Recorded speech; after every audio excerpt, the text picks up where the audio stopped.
Topic is family income, Hindi में बोलते हैं हम इसको पारिवारिक आय। होम साइंस में हमारा सब्जेक्ट है कंज्यूमर इकोनॉमिक्स, उसी का हमारा टॉपिक है ये।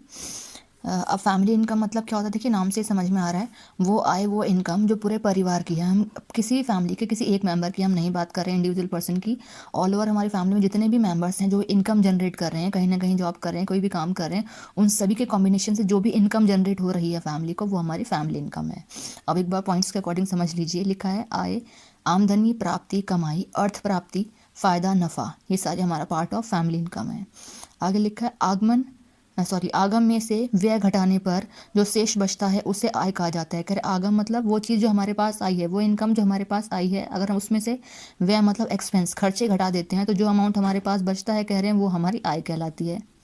आगे लिखा है इनकम या फिर आय वह पैसा है जो हमें लगभग निश्चित मात्रा में एक निश्चित समय के अंतराल पर मिलता रहता है।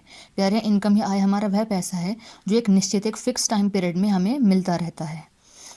ठीक है, नेक्स्ट है, हम अपने पास किसी भी माध्यम से आने वाले पैसे को तभी इनकम मानते हैं जब हमारे पास आने वाला पैसा लगभग पहले से अनुमानित निश्चित मात्रा में निश्चित समय के अंतराल पर हमें लगातार मिलता रहता है। करें हमें कहीं से भी कोई पैसा अगर अर्न हो रहा है किसी भी महीने में, तो हम उस पैसे को इनकम बोलते हैं जो फिक्स है, और हमें पता है कि ये वाला पार्ट ऑफ इनकम या ये पार्ट ऑफ आय या वो ये पार्ट ऑफ पैसा हमारे पास आएगा ही आएगा, हर महीने आएगा, हर 2 महीने बाद आएगा, तो वो पार्ट हमारा इनकम हो जाएगा। आगे लिखा है हमारे पास आने वाला सभी तरह का पैसा हो सकता है, लेकिन सभी तरह का आने वाला पैसा इनकम नहीं हो सकता। कह रहे हमारे पास जो भी कोई पैसा आ रहा है वो पैसा तो कहलाएगा, लेकिन सभी तरह का आने वाला जो पैसा होता है वो हमारा इनकम नहीं होती। इनकम वो है जो फिक्स है, हर महीने एक तरीके से आ ही रहा है, वो हमारा इनकम कहलाएगा।